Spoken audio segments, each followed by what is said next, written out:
Good morning. Thank you for inviting me. What I want to talk about today is in 7 minutes, the intersection between laboratory data and the digital world. And in the opening slide here, what I have up is the lab on one side and the digital world on the other side. And there's two words. One word is synergy, and the other word is regulation. The original word I had up there was bureaucracy, but I thought that was a little harsh. So I'm using regulation. And really, if I move on, I guess I'll move on to the next slide. The right arrow. Oh, the right arrow. Yeah. The real question that I want to ask is to what purpose and to what end are we doing digital epidemiology, and to what end and to what role does laboratory science have in this? And are we doing this for basic science? Are we doing it for early warning? Are we doing it for surveillance of populations? Resource allocation, for example, tuberculosis and choosing the right mix of drugs given resistance patterns? Or are we doing it for treatment of populations and individuals? Now, if I go down to the bottom and say we're doing it for treatment of individuals, there's rules and regulations that apply to this. If you're going to make a diagnostic test on an individual, it's in our country, the FDA, it's a CE mark in Europe. If you're making a decision for a population, it gets a little bit murkier. There's really no rules for a population. In the United States, with the BioWatch program, we have something called a public health actionable assay, which is a certified assay that you can use to make a monumental public health decision. But in a way, and if you go back to what, for example, what Nathan is doing, if it's okay for me to say you do basic science primarily, in that case, you really don't have to have a certified assay because you're not really making a decision, a therapeutic decision, about an individual. Now, classically, the way we go about doing things in medicine is we have three types of information. We have a history and a physical, and we have laboratory information. And then over a period of time, what we attempt to do is to take that information, we aggregate it, we analyze, and then we make a decision. You know, that's the classic way that we go about performing medicine. Now, if you look at this, where we're going is the green circle. The information speed we have in the digital domain is very fast, but yet its sensitivity and specificity is low relatively. Whereas in the laboratory domain, whatever the assay might be, it's a relatively slow procedure, but it's far more accurate. And we're trying to fuse these two together, hence the synergy.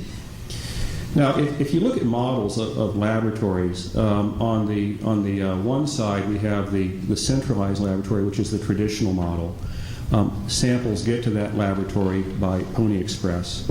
And the other model, which I think we're moving to, and then information kind of gets out of it by Pony Express. So I'm a practicing clinician, and oftentimes when I order a test, I'll just use C. diff as an example, Clostridium difficile. The turnaround time, even in very fancy hospitals where I practice, such as the UCLA Medical Center, it's often 2 to 3 days, and yet that's just too slow. So we're moving increasingly to distributed testing, highly distributed testing. We call that point-of-care testing, where you take the sample to the laboratory. Either approach gives us high throughput. You either have a very centralized facility, which is high throughput, or you have many distributed testing devices in the field, and you get high throughput from that aggregate. Now, the model that I think, and this is going to be a very generic model that we have, is at the top we've got the cloud. In the middle we have devices that can relay information. At the bottom we have testing. Now, the good news is that technology is moving forward very rapidly, for example, in the communication realm. The unfortunate news is that if we try using these intermediate devices like cell phones and tablets to make a measurement, a clinical measurement, a laboratory measurement, there are particularly the problems.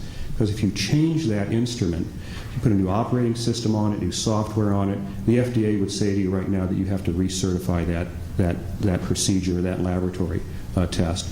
So really, right now, the most robust way to go about this is to have a razor and blade model at the bottom, where you have a device that makes a measurement. It works with disposable blades. You use the communication device in between the cell phone to add in additional metadata, which is not a laboratory-based decision, and then you have information to the cloud. In the medical device realm, we have rules and regulations. I alluded to those already. And in the medical informatics world, we also have rules and regulation with privacy. We've already touched upon those topics. Now, the digital disease detection world is disruptive. It's a new and an emerging technology. Point-of-care diagnostics is also a disruptive term. And there's a kind of a sarcastic little joke about medicine, and the joke goes, what do you call creativity in medicine? And the answer is it's malpractice. Sad but true. And there's a good reason for that, but that's the world that we do live in. Now, when you think about rolling out technologies and laboratory technologies, diagnostic technologies, I think we really have to think upon these at three levels. We first have to think about them on the technical level. Are the gadgets we making, will they work? Do they perform the way we anticipate them performing? The second level we have to think about this is on the performance improvement level. If I have these type of gadgets in the field, how does it advance our craft? How does it speed things up? How does it give us better synergy, so to speak? And then the third level is what I'll call the capitalism level. We're not going to succeed unless we have penetration in the marketplace. These devices have to be taken up, they have to be used, we have to get many of them out there on standard platforms. And so the laboratory world in moving forward, I think, really has to exist on those three domains. Those were the opening comments that I wanted to make. Thank you very much. That's great. Thank you, Scott.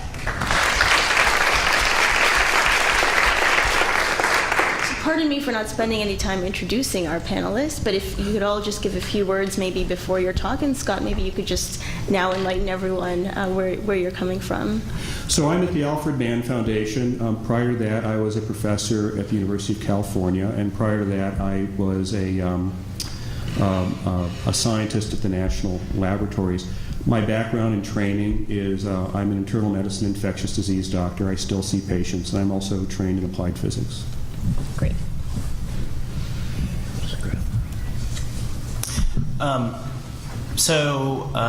First of all, I just wanted to really thank HealthMap and Skoll Global Threats Funds. You folks really have sort of consistently been pushing sort of the frontier of pandemic prevention, and I think we're sort of at a very exciting moment right now. When we think back to the 20th century and sort of what our greatest successes and failures were, I think, arguably our greatest success was the eradication of smallpox.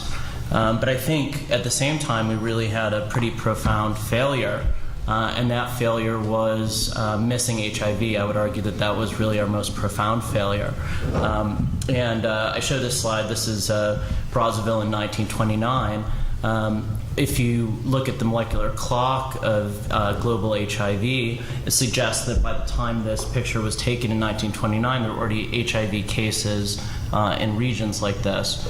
And I think sort of the fundamental objective of this sort of trajectory of pandemic prevention, which many of the people that sort of started this movement are in the audience, is really to say, how are we going to be capable of addressing these kinds of risks as they continue to exist in the future. And I'll just tell you a little bit about my take on how some of the diagnostic and field data is going to interface with the rest of the data. And just one sort of example, one way to demonstrate this, and this is work that's built upon the sort of foundation established by a number of organizations. And this is the USAID project of PREDICT, and this is a $75 million project. And the basic idea here is to pull together laboratory information, field investigation, as well as pretty intense information technology. And I'll just take you through that. This again, is built on the foundation that all of the major pandemics of humanity come from animal populations. And so really over the last 12 years, a number of groups around the world have focused on sort of studying the interface between human and animal populations and really documenting the viruses that are transmitted at that interface. And one of the things that I think is very exciting is that places around the world, many sites, now about 25 of them, increasingly have capacity to do local viral discovery. So this is no longer just sort of ivory tower work. It's actual capacity to discover novel viruses near the field sites in which many of these viruses are emerging. And I think as we think about digital disease detection and our more fundamental objective of really being able to sort of stop the next HIV, I think we're going to have to think about how these trends are going to combine. This is just one example of a virus that was discovered by our group over the last year or two. This is a novel rhabdovirus. It was discovered in the far western side of Democratic Republic of Congo. It causes hemorrhagic fever disease, is obviously of substantial concern. The interesting thing about the virus is this is really established in only 3 cases of individuals. So, obviously it's going to be not only digital disease detection, but it's going to have to link to field efforts because a few cases is presumably not going to identify this. There's also a certain amount of richness that we're going to get from sequence data that I think we're going to have to supplement the digital disease detection work with. This is work that our group was involved in. This was a paper published in Nature a couple weeks ago, and it was basically looking at the origins of H7N9. And one of the things that it demonstrated, and we can, I'm happy to talk through this slide with people offline. It's obviously a bit complicated, is that there's genes that are constantly shuffling up to create these particular viruses. And if you look out there, we saw evidence of infection of H7N9 in birds. What we identified, though, was at the same time there was another flu that we were completely unfamiliar with, H7N7, that was co-circulating with H7N9. And again, these are kinds of features that we're going to have to get from genetic information. Again, I think the real promise here is being able to pull together genetic information, diagnostic information with things like open source intelligence, social media information of the kind that we've been talking about over the last couple of days. When we talk about the information explosion, I think it's very important not to forget the explosion of genomic information. We're really going to be in a situation over the next 10 years or so where we're going to be able to sequence all the genetic information from every specimen that we take from these environments. And then we're going to be able to combine it with the kinds of work out of open source intelligence and other work that comes from social media. So just some work that we did and research in our particular group. See if I can go on to the next slide. Oh, there we go. And again, just to finish, I think it's worthwhile to sort of think back to Jon Snow, and I think it's useful for us to sort of put ourselves in that position. And Jon Snow, of course, was pulling together different sorts of information, and I think the big challenge for all of us is how are we going to pull together genomic information, diagnostic information, and everything we're getting out of digital disease detection to be able to really create the maps that are going to help us to identify sort of the next agents. And I look forward to talking about how these will all come together. Thank you.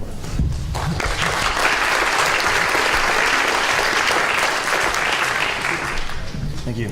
Hi, everybody. Thank you for having us here. It's really an honor to be in the presence of so many practitioners. I'm Jezierski, CEO of Instead. We are a technology nonprofit. I really see you as the superheroes here with all your work, and we just try to give you better boots and capes for your work. I'm going to share a little bit of our work in connected diagnostics platforms, which is what happens when you really try to take all the effort that goes into diagnostics and connect them to where they're needed. And connected to what? First of all, to the population that needs it, getting results to those that require it. Stay. All right. If the person at the top can, yep. Thank you. I'm not touching. Great. It has a life of its own. It's artificial intelligence. So connecting it to the population and patients, connecting it to community health workers, or whatever is the right model of practitioner that's appropriate to the country in which the diagnostics are being done, and also to the health system that can take advantage to it, of that information, and also to the device manufacturers and diagnostics manufacturers who are always trying to improve their assays and their platforms. And I'm just going to drill down into one example because we have data, and the data is really exciting. It's about tuberculosis, and it's based on the platform from Cepheid, the GeneXpert platform, which some of you might be familiar with. The GeneXpert platform is not necessarily a true point-of-care device. You're going to get like flashy images. Apparently, it's going on by itself. So as you can see, it's something that's still used at the workbench, but diagnostic platforms are getting smaller and more portable and eventually wearable and embedded everywhere. So this is just the beginning of a trend where there's machines that are telling us more about our health that is invisible to the naked eye and giving that information to systems that can do something about it. And with the GeneXpert platform, we work with Cepheid, the manufacturer, to actually build a cloud-connected infrastructure that would get the telemetry and data from these devices, information about the diagnostics results, such as MDR-TB, acidic difficile, flu, etc., but also metadata about the device, aggregated in the cloud, and make that accessible to the appropriate owners of the devices and the institutions that have deployed them. And what you get is real-time view of what diagnostics are being done, they're positive or not, and you can compare to regions. And then there's APIs where you can get all of this information out and potentially overlay it with social media and other analysis to kind of get another angle of the story of a disease and its progression. And why does this matter? Well, it turns out, if you look at this graph, it's still unpublished, but the studies in South Africa, it's a very high burden country for TB, show that earlier diagnostic data in the hands of the patients means that they start the treatment and they don't drop off. And that means saved lives, and in the case of tuberculosis, it means that people are not spreading the disease. So moving those bits faster, so all that effort to get that diagnostic bit and getting into the hand of the right people will actually help decrease the burden of disease. This is not just to put pins on a map. And if we can move to the next slide. Great, thank you. It also gives a very unique lens into the health system. This is charts extracted from the data of that API I mentioned. And what the NHLS agency in South Africa was able to learn is very unique patterns about the cost of really turning over lab staff in terms of errors in the way they were doing the diagnostics, or looking at interesting patterns of utilization. Why weren't any lab tests being done on Fridays? Is the guy out? What's happening? So, and it also helped from the human resources and health systems improvement perspective, find those positive outliers, those laboratories where what are they doing that they're doing everything great, there seems to be less errors, there's no power outages, all the diagnostics are going through, and can we learn from them and replicate elsewhere? So connected diagnostics platforms will really give us an insight not just into patients' health and help them get better, but also into the health systems overall. And obviously there's many building blocks, but linking it to mobile health platforms, to the health information systems of countries, shared health records, and also to the manufacturing databases of the diagnostics providers themselves will provide a new generation of information that can be analyzed and used. For example, as a manufacturer, you could link errors in your assays in the field to specific supply chain providers. So look, when you're using the plastic widget from these guys, the errors in the field are higher. Is there a QA problem here? And also, there's many types of diagnostics devices that will be coming out. The more point of care and high throughput, the better. So we have to think of how do we digitize all sorts of diagnostics information, from small embedded devices all the way down to a community health worker just taking a picture of a strip diagnostic and having that be image processed automatically and generating a result in the cloud. Maybe not for clinical use, but at least for public health and surveillance use. I'm going to go one forward. Delayed, so. All right. And finally, diagnostics platform gives us an interesting trade-off, an interesting additional element in our portfolio of data. Good surveillance does not depend on a single bullet source of data. Every data has its trade-offs, its issues. It's either incomplete or late or not as good quality. And any good surveillance strategy will really try to combine data sources that have different characteristics and really try to do a balanced portfolio of these. So you can imagine smattering that triangle with different data sources. Each one might be more complete, more high quality. And diagnostics is really timely when connected because you get the result immediately in the cloud. It's high quality because the specificity and the sensitivity is really high.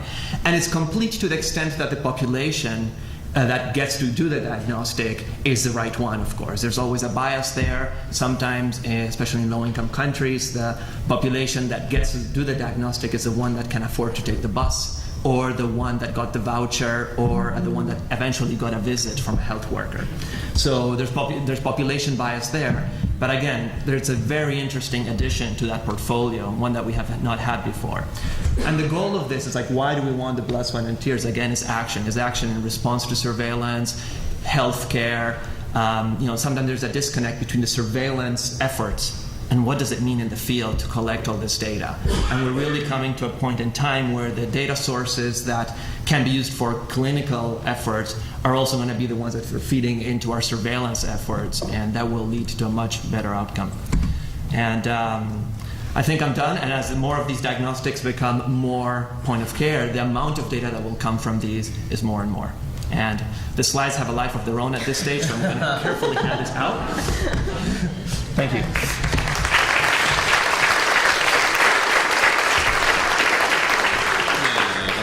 Signals. I think she knows what to do.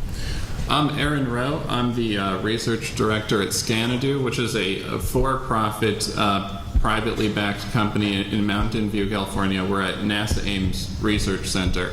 And our goal is to sell to consumers products that will allow them to better monitor their health. And so this is an example of one of those products. This is ScanAFlow. It's a urinalysis product that I manage, and this product the consumer collects a specimen of their urine, dips this paddle into their urine, and then there's a timer on the device. The timer basically forces them to wait 1 minute and then take a picture of the paddle of this product. This automatically, the cell phone camera automatically interprets the results of the urine analysis test. So this has a lot of potential medical applications. One of them, the one we're most open about, is monitoring pregnant women for preeclampsia and UTI. So my talk is not about this product, but it's about telling you where to start if you want to take a sort of pre-existing medical diagnostic product and make it into a connected product that can be used for surveillance. So I'm just trying to give you a sort of first step or walk you through the prototyping process. So if you can switch to that next slide. This is where we started.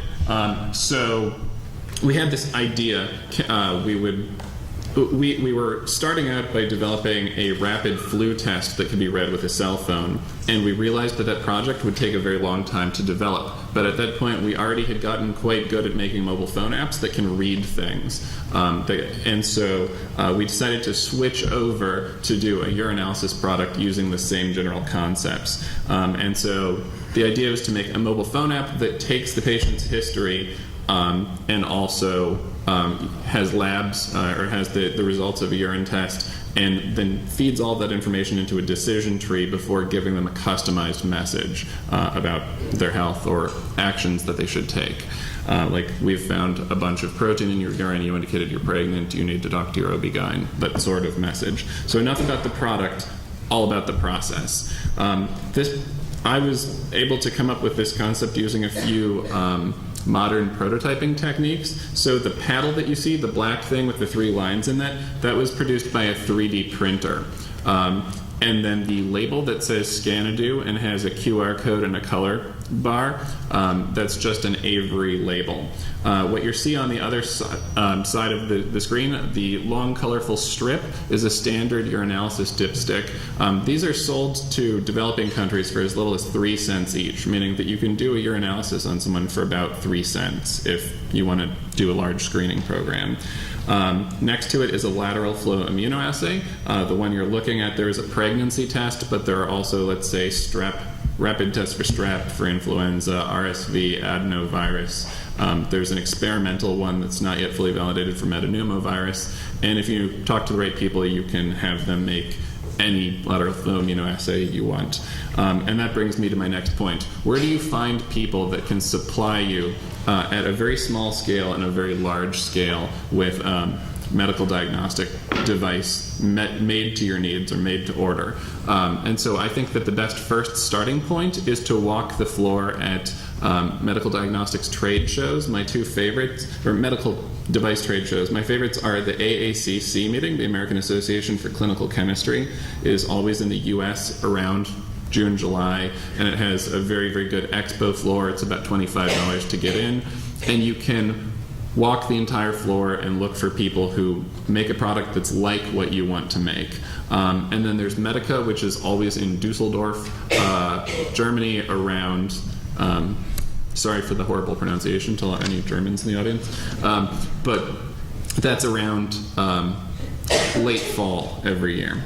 And so you can walk the floor, collect a bunch of brochures and business cards from vendors, and that's really a time when you find out whether you can work with them. Can you make small-scale batches of exactly what I want? Can you, are you only willing to take really high-volume orders? Are you ISO 13485 certified?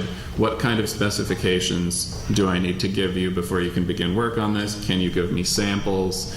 The other key point to take into, so in this sort of early prototyping stage, the other key point to take into account is if you're not a doctor, you should probably be seeking the advice of lots and lots of doctors who can give you a sense of if you're not a medical doctor, you should seek the advice of medical doctors who can give you a lot of information about the context of your product. So in the case of this urinalysis product, we originally thought, hey, it has a glucose test, we can use it to screen pregnant women for gestational diabetes. And we talked to a bunch of OB-GYNs and they said, no, the literature says you can't screen people for gestational diabetes using the glucose test on a urinalysis. And so this helped us sort of better understand the use case of our own product, better understand the indications for use of the product. So that was really important. We were able to then, once we put this together, and I think the 3D printing costs, the cost of making the plastic piece was about $2 per paddle. We worked with a local 3D printing company that uses Stratasys 3D printers. Stratasys 3D printers have very high resolution, so you can get kind of almost molded quality parts for cheap. If you can find a company that does that. Pro Engineer is a very good company for making these sort of prototyped parts. And so once we put together the physical product, we immediately started prototype software development, and we outsourced most of the first pass software development, and it cost about $15,000 to get to the point where we had a working prototype that could make really reliable measurements. And at that point, we connected it to Amazon's cloud services just to demonstrate that we could send the data over the air to some sort of online repository. Once we were done with that, that's when we started putting all of our quality documentation in place. So at that point, after the initial proof of concept was done, we really went back and started writing really detailed specifications once we fully understood the process that we were going through. And then for medical device software, especially if you're going to market it, you really need to be storing it in a repository like IBM's Rational system, where you can map the requirements that you've written for the software to lines of code that have been written. So that's a key part of medical device software. And I'll just close by saying there are a lot of guidance documents on the FDA website, including a new guidance document for mobile apps. So if you plan on making a mobile app that has some sort of diagnostic function, you really should read the FDA's draft guidance on mobile apps. And if you have any questions, feel free to find me during the conference or contact me. My Twitter handle is soychemist, because I'm a vegetarian and I'm a chemist. So.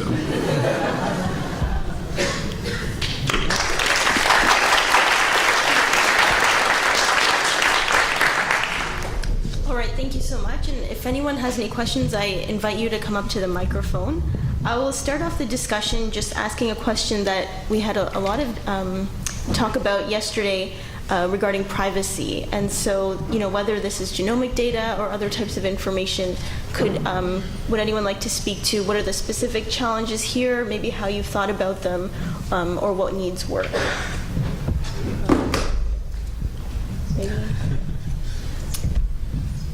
No, I'm happy to jump in. Obviously you have to think about the context. If you're talking about research, the nice thing about a research context is, the general sort of institutional review boards, there'll be an ethical framework which will, basically determine the way that you'll proceed.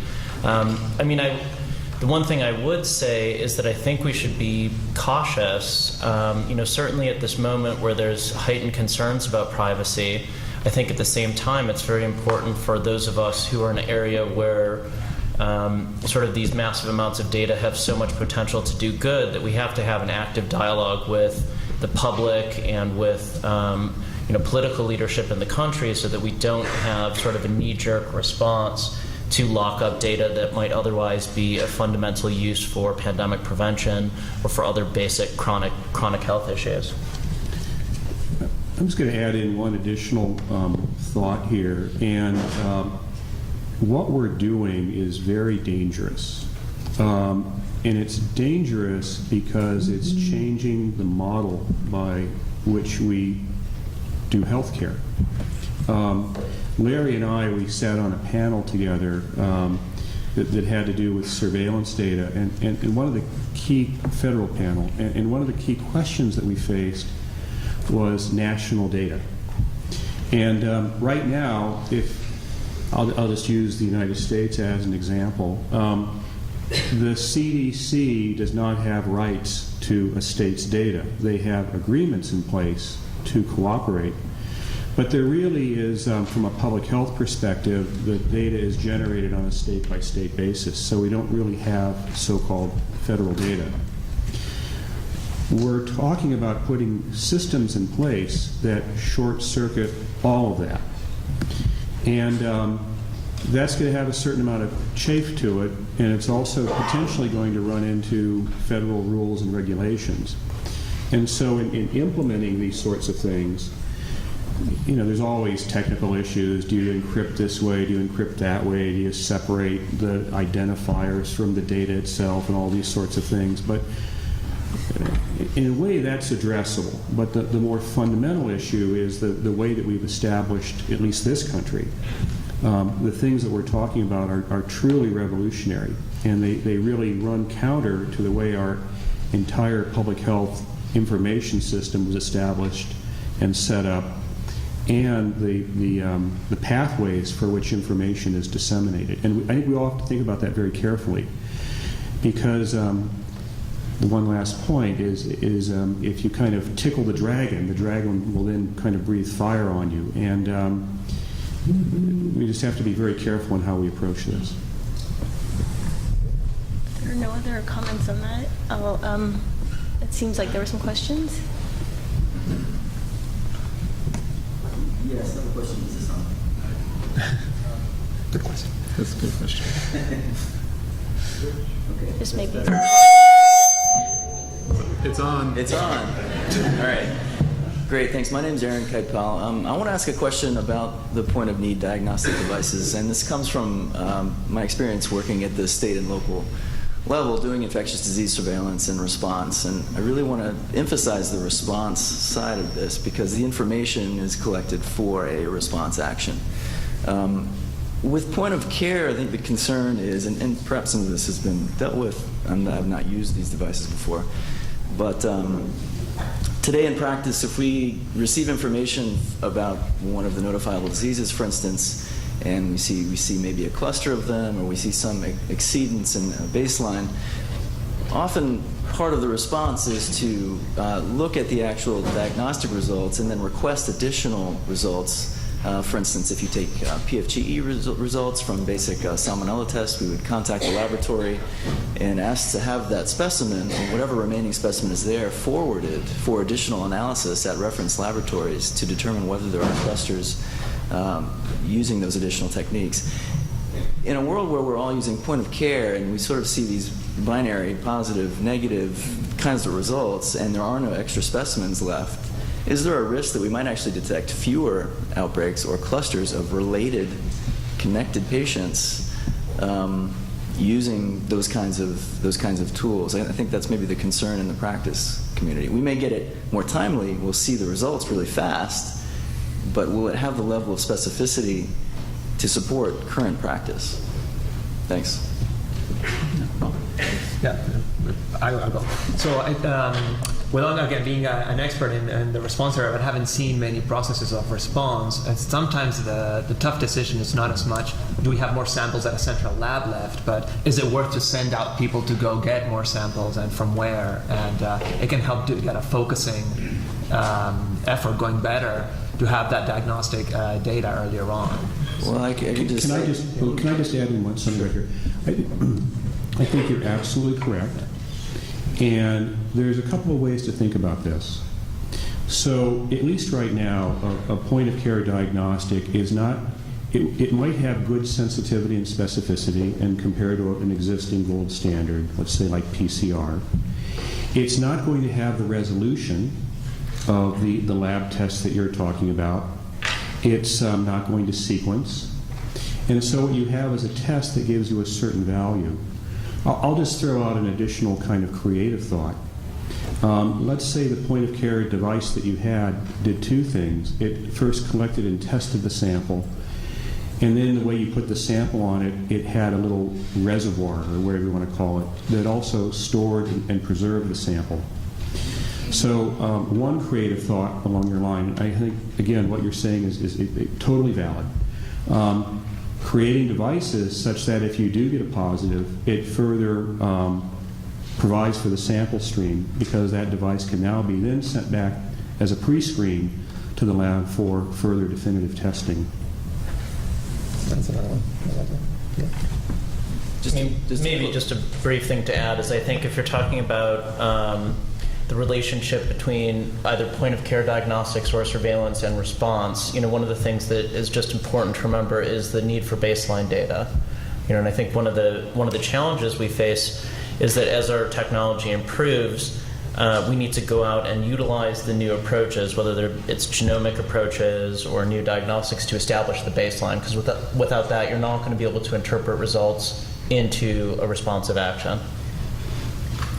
Yeah, I agree. I think the tricky thing that we have to keep in mind is when we build these devices, for whom are we building them, right? Are we building them for a clinical decision? Are we building them for a public health decision and a response? Are we building them for an individual to know if they're pregnant or not, that type of thing? But thanks very much for that. Yeah, and just to answer that, one more thing to that, I think that's a very important point. And is it a 501k approved device, for example, to use some technical jargon by FDA for individual use?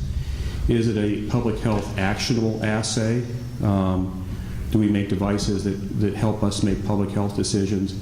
And I think we haven't really thought about this too much and have put the rules or regulations or the framework in place.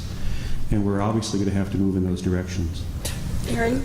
So there are at least three startups right now where their goal is to take a rapid flu test of some sort and put it on the store shelves at Walgreens or at CVS. And so there's Fluid, there's Rubix, there's Scanadu, and then I assume that a lot of the lateral flow companies are also exploring this, since there's currently a trend toward making HIV tests OTC. I would imagine that the lateral flow companies are looking at this. The question is, let's say that you have a smartphone app that reads a rapid test, guides the user through the process, and then explains the results to them. What kind of results are responsible to give a user? If a person, and I'm not saying I agree with this, but if a person tests positive for influenza and they say that they've been symptomatic for 9 hours, is it ethical for a smartphone app to recommend that they talk to their doctor about Tamiflu?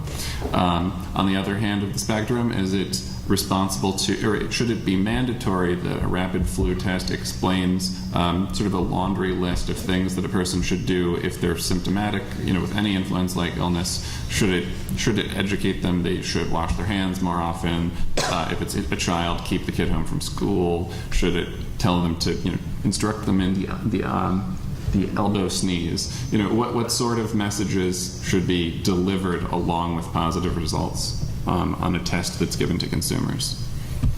Great. I think because it looks like there's some more questions, so let's move on. I guess so. That's actually a nice segue to the question I had, which is, I think, where do you start? Do you start with the diagnostics, or do you start with some other mechanism of participatory epidemiology, for example? Because people may come in through sort of one point of entry or the other, for example. So there may be people who are currently downloading the Flu Near You app, but then you've got the problem that was raised earlier about specificity, right? It's a very non-specific set of symptoms, influenza-like illness. How do you use the diagnostic testing at the point of care to further the specificity? On the other hand, you may have people who are purchasing the diagnostic kit, but then do you bring them into the surveillance system through the fact that they've bought the diagnostic kit, and then try to collect those additional sort of pieces of data about them and be able to use them more from a surveillance perspective? It seems that we're sort of approaching it from two ends, and what's not clear to me, and I'd be interested in your feedback, is where do those 2 points meet? And I'd like to make the question more complicated by saying at one point in time, diagnostics will be part of participatory surveillance, because somebody, taking a picture of the strip on their phone might decide to submit it or not. The lab is moving into the house, right? So, I think just to add to that, especially being here in Silicon Valley, right, a lot of, I think we can take some signs from the companies that have succeeded where really their objective is to provide something of high utility to the consumer. But on the other hand, some of the information that they receive from the way that the consumer uses it or the nature of the product becomes valuable in and of itself. And of course, we have to have these caveats of how we address privacy, and I think those sort of remain to be seen. But ideally, it'll be something that and we have a history of this with vaccines, right? It's nice if a vaccine both is useful for an individual, but that utility to the individual also creates herd immunity and having fewer people being susceptible. And I think approaching these diagnostic strategies in such a way that it's useful for individuals but also provides vital information, I think we have the potential to do that, and it seems like it's starting to happen. Again, I think what you're saying is absolutely correct. And really what you just said is chaos. There's going to be some chaos here. And so I don't know the exact answer to how you deal with chaos, but I can suggest a way to think about it. And that is, if here we are, we're sitting in an affluent country with a tremendous infrastructure, and we have access to, for the most part, sophisticated testing and medical care. So hence, it's more logical or more rational to think that we're going to have a chaotic environment here. But in other parts of the world where there is no testing available, these types of tests are going to be the point of care, the only thing that's there, if anything at all, and that is an improvement. And so there's going to be a whole spectrum going from there's nothing available, what do you have left, this is an improvement on the situation, to very sophisticated environments like we have in the affluent parts of the world, where this is going to be something added on top of it. And how does that get introduced into medical care? I think one way it's going to get introduced into medical care is through use by physicians and by hospitals. Even if you are in a hospital, back to this thing where it can often take a few days to get information back, even in a sophisticated environment, the niche there is going to be speeding up the Pony Express, so to speak. And from there, we'll kind of go along learning in that chaotic process. Great. So in the interest of time, we'll take 2 more questions, and then I'm sure anyone on the panel would be happy to continue this great discussion afterwards. Thanks. Yeah, so Nathan's point of like the greatest failure of surveillance of the last century or whatever made me think of something that's been in my mind already, which is how do we recognize an early warning system? Because that's quite different when you're dealing with a kind of seasonal disease and, you know, the start of a flu season or an emerging infection, which may actually look very similar to a flu disease. So what would you say on that? I think. Go ahead, Aaron. Okay. I would argue that massively multiplexed nucleic acid tests are progressing, and really, really small sequencing instruments are progressing so rapidly that by the time the proof of concept with lateral flow tests and other dead simple narrow spectrum diagnostics is done in the field, just as those sorts of field studies are wrapping up, there will probably be very effective tools for screening emerging infections that are then available to be deployed. So you could imagine a scenario. Right now, there are companies like Oxford Nanopore that have a USB stick-sized sequencing instrument. Right now, the fidelity of the data that they're gathering is relatively poor, quite poor. But the progress in these fields is very rapid. And there's a lot of companies that are trying to do these microarray-like PCR instruments that are handheld. So I think you'll see that in the near future we can actually look for those emerging infections at the point of care. And it's probably something on a 6-year horizon, is my guess. Look, I think it's sort of easy to be pessimistic, but it's also, I think, quite easy to be optimistic, right?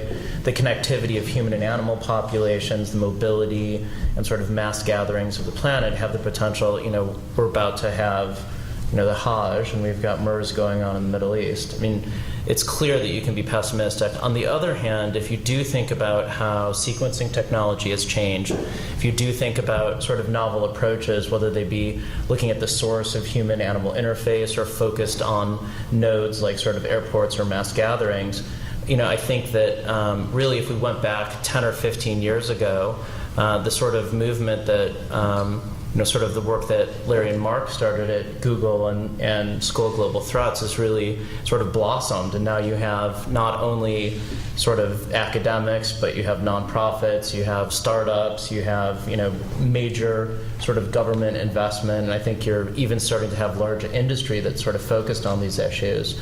So from my perspective, I think sort of I see the holes of the Swiss cheese continue to be filled in, and I'm quite optimistic that we'll have more and more capacity to detect these events early. Right. And as a final remark, coming from the field, it's a fast feedback loop and the fast response to the known that really makes that early warning kind of work. But I think by the time it's gone into an airport, you know, it's tough. So anything that helps you have better fidelity data at the point where that interface happens, where the change happens, is a blessing in that sense. And most of the time, a lot of data is being somehow captured or generated, but it gets lost along the way. And I think these sort of connectivity of diagnostics and the better diagnostics platform will have new data right where we need it, instead of later and, you know, too late. Hello, my name is Jessica Bussert. A lot of the presentations we saw earlier in the day were grassroots efforts by small, independent researchers trying to put together projects that had a significant impact. And right here in San Francisco, this is the birthplace of the hackerspace maker movement area, which is now burgeoning all over the world. We've got great resources, great minds, people that want to work for the betterment of all, but they have no access to some of the organizations that are most enabled to help them move forward because of the organizational firewalls around places like the Gates Foundation, which won't even hear your proposal unless you're from a big NGO large corporation or whatnot. How do you propose that these smaller independent organizations break through that firewall to be able to get heard? I'll take one, not maybe more from the digital side and not as much from the diagnostics perspective. I think that's one of the reasons why organizations like InSTED, our organization, works. I mean, we actually help create labs and hacker spaces where we try to bring in technology and innovation thinking to these problems.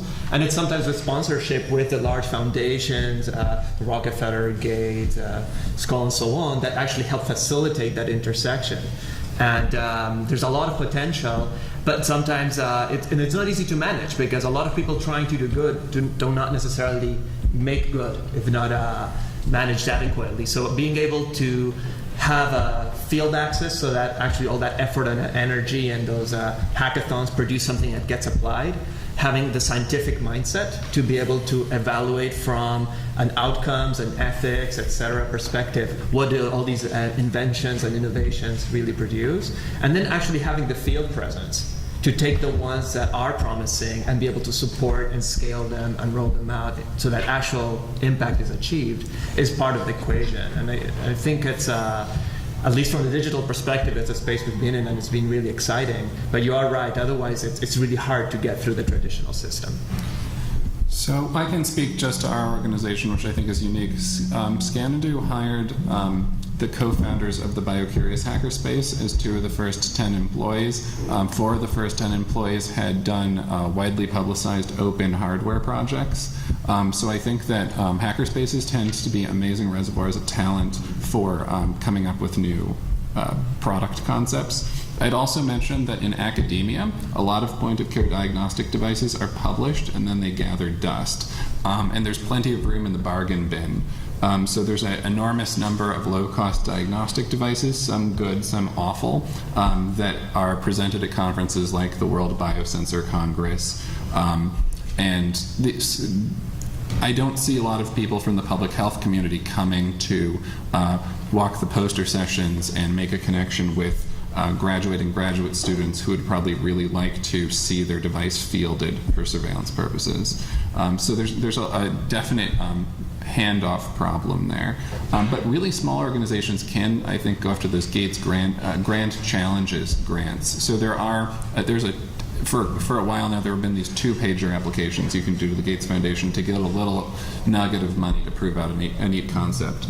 Well, just to build on that, Scanadu is a great example as well. You have platforms like Indiegogo and crowdsourced funding methods. So, I think part of our job is also to encourage a diversity of approaches. Frankly, when I teach Stanford undergrads in biology, in some ways you look over in computer science, and the vast majority of those folks will go out, get venture capital, and they'll start a company, right? And some of those companies are aimed just at making a profit, but many of them are aimed at things that will fundamentally change the world. And I think it would be great if the sort of next generation of public health and biology students have this potential to seek out crowdfunding and traditional funding sources, government funding sources, even VC to sort of test these ideas and establish sort of new approaches. Yeah.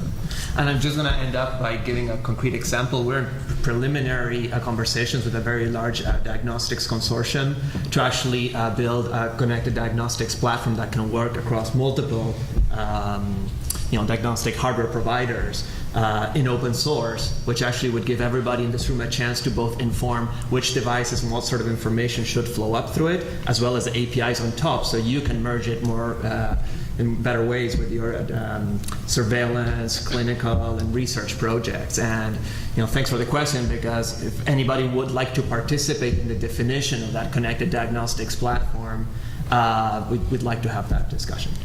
Great. I think that's a very enabling note to leave off on, and I want to thank all of our participants once more.